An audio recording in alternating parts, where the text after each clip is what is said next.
L'idée initiale, c'était de créer un manuel avec lequel les professeurs et leurs élèves aient plaisir à travailler ensemble. Les grandes lignes portaient essentiellement justement sur le rapport qu'on pouvait avoir à l'élève et dans la manière de pouvoir le toucher, chercher des textes qui soient variés, qui soient adaptés aux élèves, qui puissent leur plaire, mais aussi de cultiver un goût de l'étude.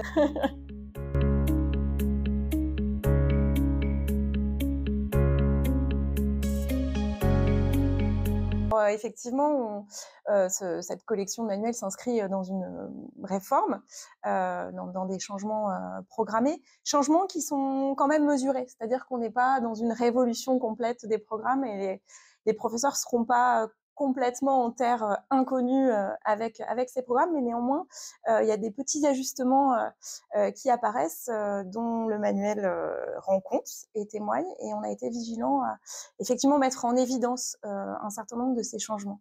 En particulier, j'en vois deux. Le premier, c'est peut-être celui que peut prendre la place du vocabulaire et de l'étude du vocabulaire, qui jusqu'alors était finalement conçu comme un apprentissage qui faisait partie de l'étude de la langue et qui prend sa place comme un vrai domaine d'apprentissage à part entière. Et l'idée était vraiment de faire apparaître le vocabulaire, de réserver une vraie place à l'apprentissage du vocabulaire dans le manuel. Et cet apprentissage va apparaître à différents endroits.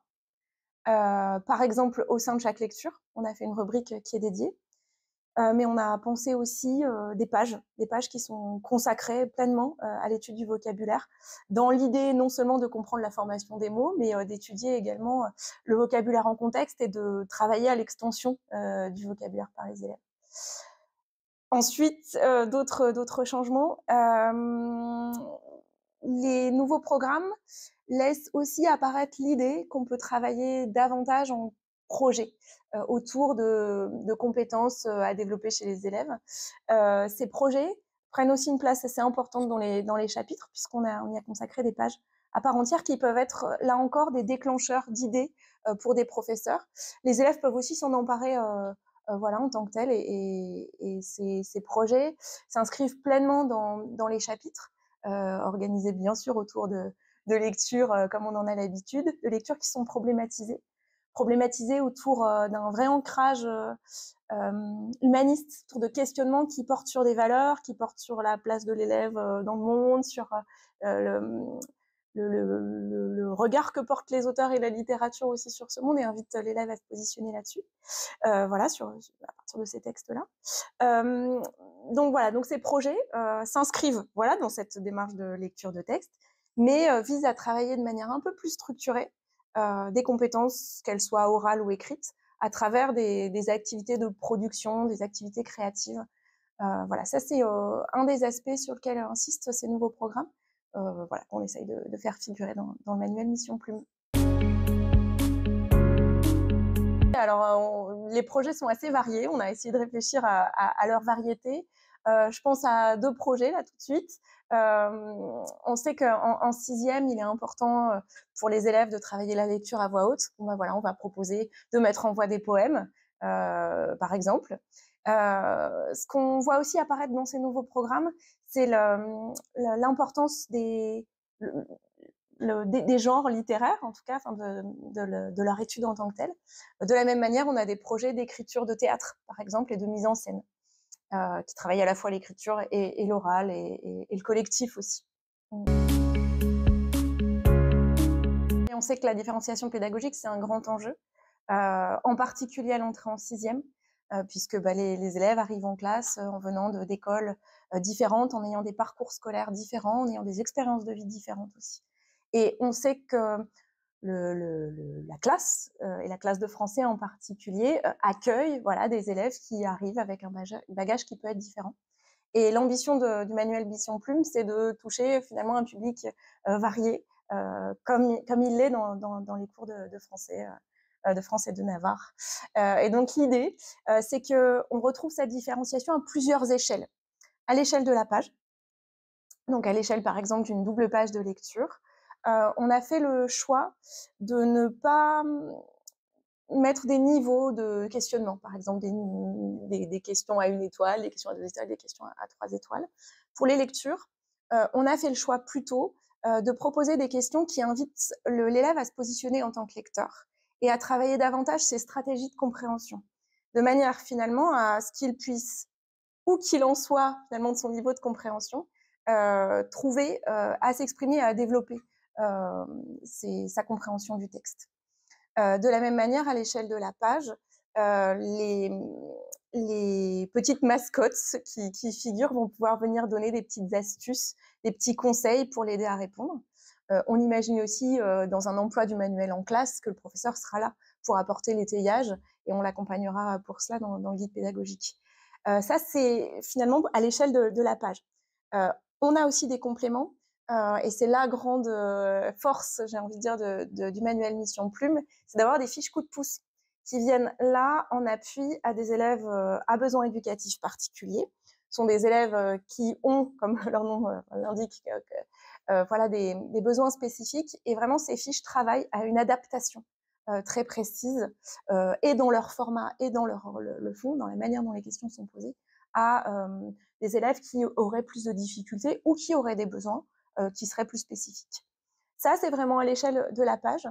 Ensuite, le manuel Mission Plume envisage la différenciation aussi de manière plus globale et plus macro-structurelle, j'ai envie de dire, en essayant d'aborder des lectures qui sont très variées à l'échelle du sommaire.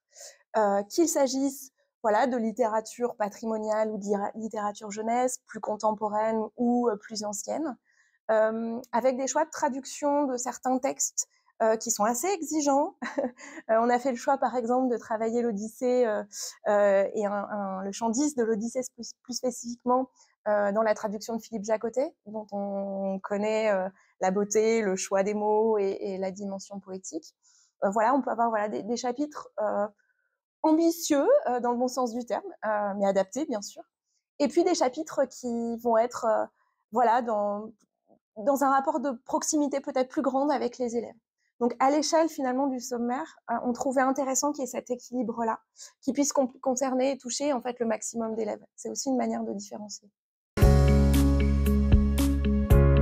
Oui, bah alors en fait, il est assez facile d'avoir des premiers testeurs, des élèves testeurs, puisqu'on a nos auteurs qui sont voilà, professeurs en classe, qui ont des vrais élèves au quotidien et qui finalement testent et expérimentent aussi leurs projets, leurs textes avec les élèves. Et c'est pour nous un vrai baromètre et leur retour est toujours très précieux.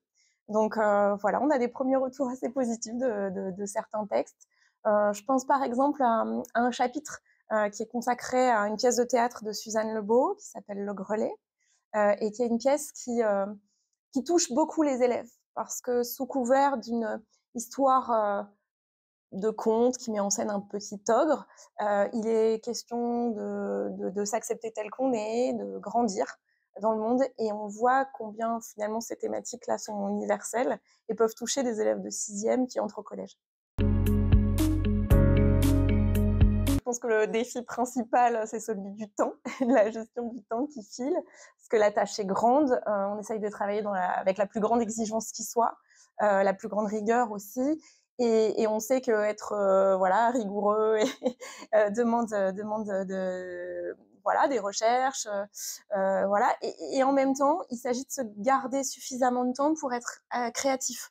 Donc voilà, le défi, c'est celui-là, c'est de ne pas se laisser enfermer voilà, dans des chemins peut-être habituels et de se laisser surprendre par des lectures autres et puis de prendre des chemins de traverse.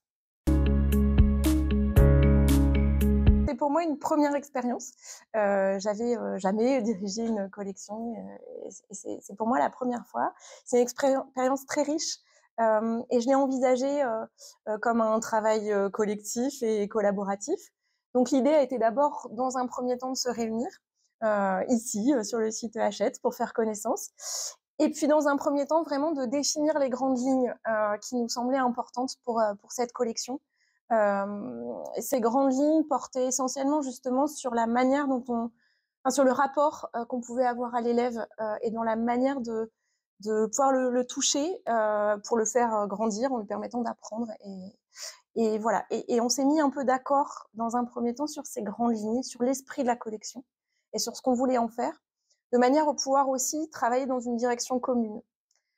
Ensuite, dans un deuxième temps, qui a été le temps plus long, ça a été celui finalement de collaborer de manière un peu plus individuelle avec chaque binôme d'auteurs.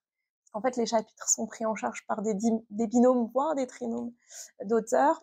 Et là, on travaille bien sûr avec les éditeurs en étroite collaboration, mais dans un dialogue constant et des allers-retours constants. L'idée étant pour moi d'harmoniser un petit peu l'ensemble en étant le chef d'orchestre voilà, des différentes opérations et de mise en musique et en résonance en fait, des chapitres les uns avec les autres pour éviter qu'il y ait des redites, qu'on ait cette diversité d'approches que j'évoquais tout à l'heure. Voilà, pour avoir un regard aussi d'ensemble qui permette voilà, une cohérence. On a été assez surpris, enfin pas surpris, agréablement surpris. En fait, on a un binôme d'auteurs qui travaille sur un recueil de poésie contemporaine, donc l'auteur Claude Allaire, voilà, et a accepté en fait de répondre à une petite interview. Et ça, c'était une agréable surprise parce qu'on se dit que ça donne aussi un peu, enfin, de vie. Et cette interview donne des pistes aussi directes pour les élèves dans la manière d'envisager la poésie, de l'étudier, mais aussi de l'écrire. Et ça, c'est une grande chance pour nous. Donc, petite anecdote agréable quand même, des bonnes surprises dans cette aventure. Plusieurs choses. Déjà, d'aller chercher des textes, de chercher des textes qui soient variés, qui soient adaptés aux élèves, qui puissent leur plaire, mais leur plaire, parce qu'on cherche toujours à développer le goût de la lecture. C'est bien sûr notre guide premier, mais aussi de cultiver un goût de l'étude et donc de réfléchir à des questionnements qui soient suffisamment ouverts pour voilà, aller toucher ce qu'on appelle le sujet lecteur, à savoir non pas simplement un élève, mais un lecteur de texte et stimuler leur envie. Donc ça, moi, c'est une chose que j'aime beaucoup. Elle est en librairie, en bibliothèque, rechercher voilà, dans ma bibliothèque aussi des textes, et puis dialoguer avec les auteurs. Parce qu'elles sont en classe avec des élèves, parce qu'elles sont créatives, et donc ça, c'est vraiment extrêmement agréable personnellement et intellectuellement aussi. On se dirait que c'est une collection qui apporte de l'air frais, de la fraîcheur, si j'ai le droit de donner quelques synonymes. C'est une belle collection qui, j'espère, va vraiment vivifier cet enseignement du français, enfin qui est déjà qui est vif en lui-même, hein, mais véritablement une collection ouais, pleine de fraîcheur. Vous verrez, je vous laisse découvrir. Et les fiches coup de pouce, c'est effectivement un des points forts de la collection. On y tient beaucoup et les auteurs qui travaillent à ces fiches coup de pouce sont des collègues qui sont particulièrement expérimentés. Alors pourquoi elles sont importantes ces fiches coup de pouce? En fait, ce sont des fiches qui arrivent en complément des lectures qui sont proposées, des lectures et de la partie langue aussi hein, du manuel, et qui s'adressent directement à des élèves à besoins éducatifs particuliers. Elles sont donc destinées à ces élèves qui peuvent avoir des troubles des apprentissages, des troubles 10. Et en cela, elles se présentent déjà de manière formelle dans une typographie adaptée. Et il nous semble important aussi que sur le fond, elles soient adaptées aussi dans leur questionnement voilà, à ces élèves qui ont des besoins éducatifs particuliers. On a fait le choix dans Mission Plume d'apporter une grande variété dans les lectures qui sont proposées.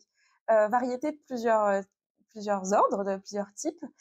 Déjà une variété dans le choix des auteurs qui sont proposés. On a à la fois de la littérature patrimoniale, des textes qui sont un peu désattendus quand même en classe de 6e. Il nous tenait vraiment à cœur que l'élève dans son année de 6e rencontre Homère, rencontre des récits de création. Donc bien sûr, on va retrouver des chapitres qui sont centrés sur les métamorphoses d'Ovide, sur la rencontre d'Ulysse avec Circé au chant 10 de l'Odyssée. Bon, il nous semblait qu'effectivement, c'était un peu des incontournables. Mais quelque part, il nous semble aussi important que les élèves puissent rencontrer de la littérature plus contemporaine, mais aussi de la littérature de jeunesse. Et c'est la raison pour laquelle on a pu faire appel dans les parcours d'œuvres, c'est-à-dire des études d'œuvres intégrales, également à de la littérature, par exemple francophone, pardon, de la littérature francophone, avec par exemple Le Grelet de Suzanne Lebeau, une pièce de théâtre que j'évoquais déjà tout à l'heure, une pièce de théâtre qui est consacrée, qui raconte l'histoire d'un personnage de petit ogre d'enfant, voilà, qui entre aussi en résonance avec le parcours scolaire de nos élèves de sixième, qui sont aussi en train de grandir, d'apprendre à devenir qui ils sont. Donc ça nous semblait intéressant de pouvoir faire ce dialogue. Et puis même au sein des chapitres. Donc là, j'évoquais une variété entre les chapitres eux-mêmes, mais aussi une variété au sein de certains chapitres. On a veillé toujours à avoir cet équilibre assez précis dans le choix des textes qu'on a pu faire au sein des chapitres. Je pense par exemple au chapitre d'ouverture consacré à l'aventure, qui est un chapitre qui propose à la fois des textes accessibles, de littérature de jeunesse, auxquels les élèves, que les élèves peuvent déjà avoir rencontré, avec un extrait d'Harry Potter, par exemple, qu'on confronte avec des extraits de littérature un peu plus traditionnelle, qui peuvent être en traduction, par exemple avec un extrait de Tom Sawyer, par exemple. Voilà, des grands classiques aussi de la littérature d'aventure. Pour que justement l'élève puisse être à même de confronter l'héritage de ces grands récits d'aventure dans de la littérature qu'il a peut-être plus l'habitude de fréquenter. Ça nous semblait voilà, important qu'il y ait cet équilibre et cette variété dans les propositions qui puissent toucher un maximum d'élèves et de professeurs aussi. Plume, un très beau manuel. Un manuel pour lequel on a veillé à ce que les illustrations apportent, alors bien sûr, elles apportent des illustrations, un côté agréable au feuilletage. C'est un beau livre, en effet, album, un peu album de jeunesse, finalement, pour ces élèves de sixième. Mais pas seulement, c'est-à-dire qu'on a des illustrations qui sont porteuses de sens. Parce qu'il nous semblait quand même essentiel que, à la fois, elles puissent stimuler l'imaginaire des élèves, leur faire découvrir aussi des univers peut-être qu'ils connaissent moins, à travers des photogrammes de films, à travers parfois des portraits, à travers une variété aussi dans l'histoire de l'art. Et on a aussi eu la chance d'avoir des illustrations qui ont été créées par des illustrateurs, en particulier par une illustratrice qui est Culane, et qui a apporté sa touche et son univers à Mission Plume. Et on peut dire que c'est une belle rencontre, puisqu'elle a un univers qui est quand même assez poétique, qui est porteur, qui porte en fait des valeurs un peu positives et qui apporte cette fraîcheur aussi au manuel. Là, on a réfléchi à un usage qui pourrait être complémentaire à celui du manuel. L'idée est effectivement d'envisager l'enseignement du français grâce à des outils, que ce soit le manuel ou que ce soit un jeu de cartes, de manière assez ludique. Alors ludique, pas seulement pour jouer et s'amuser, mais ludique, bien sûr, dans une visée d'apprentissage. Et pour cela, les cartes arrivent comme un bon complément. Il s'agit d'un jeu de 100 cartes, enfin d'un jeu physique de 100 cartes, mais qui propose en fait 10 règles du jeu. On peut jouer à 10 jeux avec 100 cartes et utiliser toutes les cartes pour tous les jeux, ce qui est assez pratique. Ces cartes sont là encore illustrées et elles présentent au recto des mots et des phrases et au verso des illustrations qui sont utilisées dans des jeux qui visent l'acquisition de plusieurs compétences, en fait. Des jeux avec les mots pour travailler la langue, pour travailler le lexique, pour travailler la conjugaison, qui peuvent être des prétextes pour faire des dictées, mais également des jeux qui permettent de travailler la culture littéraire des élèves, de travailler leurs compétences orales en les faisant parler, en étant des espèces de lanceurs, des lanceurs d'univers, les illustrations, elles peuvent permettre de déclencher en fait des débuts d'histoire Et tout cela, vraiment en plus, c'est ça, c'est que le jeu peut être utilisé à différents moments de la classe, comme un rituel de début de cours, comme un rituel grammatical où on va aller travailler, voilà, des exercices de dictée, une identification des classes grammaticales, des fonctions grammaticales. Euh, Ils peuvent être utilisés aussi en autonomie, à travers des règles du jeu qui sont assez faciles d'accès et explicites, et dont les élèves peuvent s'emparer assez facilement. Ce jeu de cartes est d'un usage assez facile puisque il a la taille d'un jeu de cartes, on peut facilement le transporter et l'utiliser en classe de manière voilà, très facile. Donc l'idée, c'était voilà, de pouvoir avoir un outil aussi pour le professeur qui soit un peu différent, qui varie aussi ses possibilités de pratique pédagogique en classe.